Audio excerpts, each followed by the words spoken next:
and doing well, and that things are going well for you all. We send our love from England, UK, over to you all, especially to Isaac and Sylvia and Ken.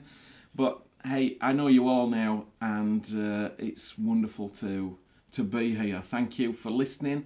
I know it's rather unusual. It's maybe not the normal way that people get teaching, but hey, we live in a day of technology, and why not use it?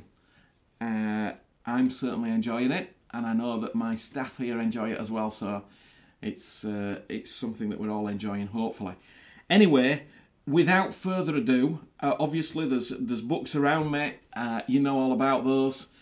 I also want to remember at the end of this evening's episode, I want to remember just to ask you to pray with us and think about how we are doing all this, because obviously it's costing money to do this as well, but I want your prayers with us and your thoughts with us in it. So I'll talk about that just at the end of this episode. But we were talking about Moses, and we were looking at Acts chapter 7, and we began at verse 17 and read through to 22, and I think we're around about verse 22 now, but I went into looking at Exodus and chapter 2 and verse 1 to 8, and I want to read it again just in case you may have forgotten it, and it just brings us into play again. So it says, "And a man of the house of Levi went and took as a wife a daughter of Levi. So the woman conceived and bore a son, and when she saw that he was a beautiful child, she hid him 3 months. But when she could no longer hide him, she took an ark of bulrushes for him, daubed it with asphalt and pitch, put the child in it, and laid it in the reeds by the river's bank. And his sister stood afar off to know what would be done to him.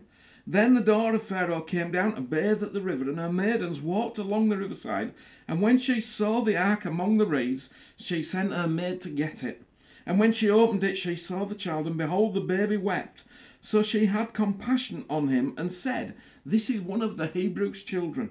Then his sister said to Pharaoh's daughter, 'Shall I go and call a nurse for you from the Hebrew women, that she may nurse the child for you?' And Pharaoh's daughter said to her, 'Go.' So the maiden went and called the child's mother.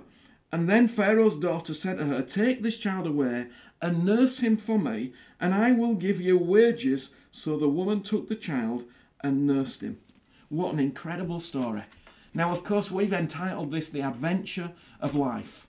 And thus far we've said a lot, so I can't recap it all. But I'm believing that it's in your heart and you remember it as I talk about it.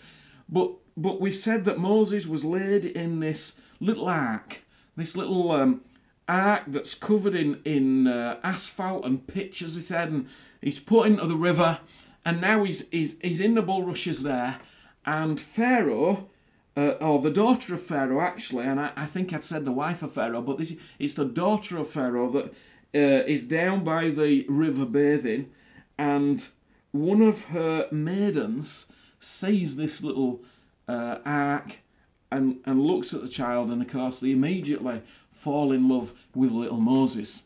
But the sister of Moses is very, very sharp. Amazing what she thinks. She sees little Moses there, and now she's beginning to see the plan of God. You see, you couldn't think about these things, could you? And this is what I've seen so many times, that we couldn't actually work things out the way that God works them out.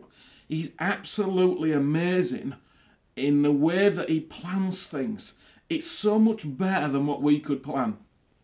But basically, the sister sees this happen and realises this is Pharaoh's daughter. One of the maidens has now got little Moses, and she is sharp, and she goes, "This is it, this is the moment. I can go up to Pharaoh's daughter and I can say, 'Does this little child that you found need a nurse?' And most surely she's going to say yes." And of course, that's exactly what happens. And guess who she goes to get? She goes to get her mum, Moses' mum. And can you imagine? So just think the turn now. So this is in Egypt. These are people that are oppressed. They are working every day that they can, getting a pittance of money or whatever they got in order to try and live and survive. And of course, little Moses comes along, and now they've got another mouth to feed. How are they going to feed this mouth? In all the world, isn't it difficult enough without another little mouth to feed? But of course, God has a plan. And now Pharaoh's daughter has taken Moses, and this little Moses needs a nurse. And along comes his own mother. Could you have planned it better? I couldn't have planned it better. Wow. And not only is it his own mum that's going to look after him, but his own mum is now going to get some money in her hand. Wow. And it's not going to be a little bit of money, because it's the royal household that's paying for Moses to be taken care of. Isn't it wonderful? So this is what he says in verse 9. Then Pharaoh's daughter said to her, take this child away and nurse him for me. Wow. And I will give you wages.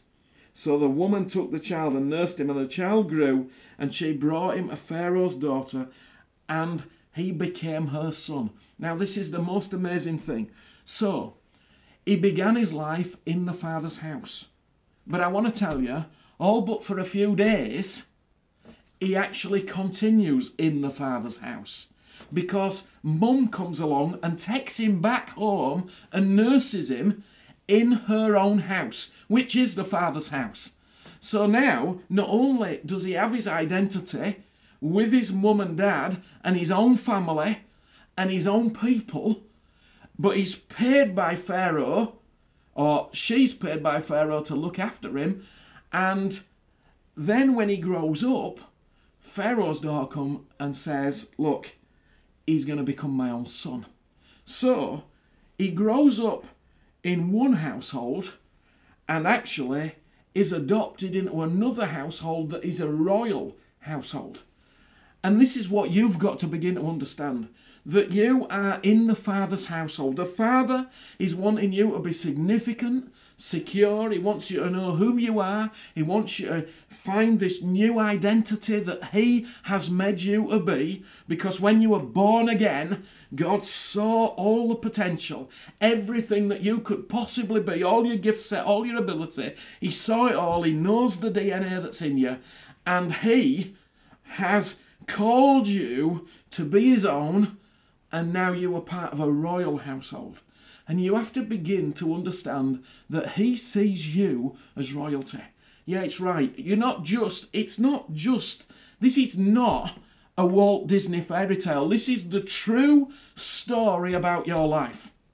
You are called a royal priesthood. You are kings and priests.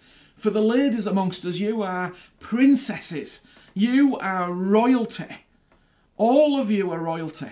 And we must begin to understand what it means to walk in a royal household. You have got to stop being and acting like a slave, like a pauper, like a beggar. You are not those things anymore. You are out of slavery. You are released from bondage, cut off from bondage, and you are of a royal household. But a royal household is different to the way that you've been brought up. But you've got to begin to think like royalty. You've got to begin to understand that your Father God is the King Most High. That Jesus is the majesty of all heaven. That yes, He is our brother, and that He is the son of the household, that He is Jesus our friend and our Saviour, but actually He's the King of the realm to which you belong. And you are royalty and being trained up to be those who have a royal authority over the universe. Kings and priests to rule and reign. That is where you're headed. Now you've got to get out of this thought of paupering, of being like a slave, of being second, of being less than the best. No, you are the best. You are going somewhere. You are going to rule and reign. You have an inheritance, and your Father is the King of all kings. And of course, this is what Moses was learning. He was learning how to walk before God. He was brought up in a royal household. Moses was going to hold attendance. He was going to hold court with the Father in heaven, who was also the King of the whole world. Moses was being trained in two ways. One, to know the Father's heart towards him and to be secure and significant in the Father's house, being accepted as the person that he was. But two, he was being trained to stand before the King of all kings in a royal household and decree things that were going to happen on the face of the earth. That was what was going on for Moses. Now, of course, if you don't believe that this can be for you, if you don't believe that you will stand in the courts of God and that you can decree things, then you will forever stay in the state of mind that you presently are in. But you will understand when that day comes that you stand before him in glory that actually you missed out on a whole load of things that could have happened on the earth. You see, this is what I know, that when I go away, even when I'm here, that I have authority that is beyond any earthly authority. If God so desires, I can at any time speak. If God desires and if it's in his will, I can speak to anyone, no matter what authority they are. If God wanted me to speak to the Queen of all England, I would speak to the Queen of England. If he wanted me to talk to President Obama, I would be speaking to President Obama. I know this to be true because it happens wherever I go. But I have this mindset that says, I can do it. Not because I can do it, but because God has decreed it. And somehow God has given me this security and this significance as a child of God, as a son. So I have that inside me. But now I also know that if God calls me into his royal courts, that I have authority with God. I have rule with God. Something happens with me as I'm called into that royal place. And of course, this is what Moses was learning. Of course, there were many things that he was learning. He was learning, as it says in Acts chapter 7, he was learning all the wisdom, all the earthly wisdom of Egypt. He was mighty in signs and deeds, it says. Earthly wise, he was learning many things. But of course, he was capturing it in his spirit as well. He was seeing something more. His spirit was breathing in something more than what the natural was telling him and what he was learning in the natural. He was getting ready for a much greater assignment than he could ever foresee in the natural. But this is what you've got to begin to foresee. This is why when we talk about discipleship, that discipleship isn't just some miserable thing that we all have to go through and it's so difficult. No, discipleship brings us to a place where we're being disciplined by God himself and we're being readied not only to live this earthly life, but actually we're being prepared for something more. There's something greater coming towards us. There may be an assignment for you and I that we've not even dreamt of yet in this earthly realm. I know there's going to be assignments in heaven.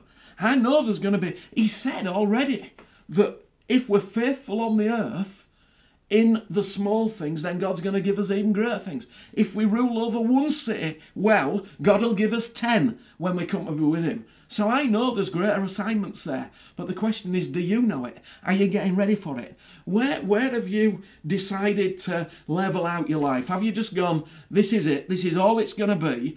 Or have you seen something more? Are you seeing with the eyes of the Spirit something more? Look, God has given you eyes on the inside. He's given you ears on the inside, and now you've got to tune in and get ready for this assignment that God has got for you. Not only here on the earth, but the assignment that's coming. This is real life. This is true life. This is what we're called to. Isn't it exciting? And this is the same adventure that Moses was on.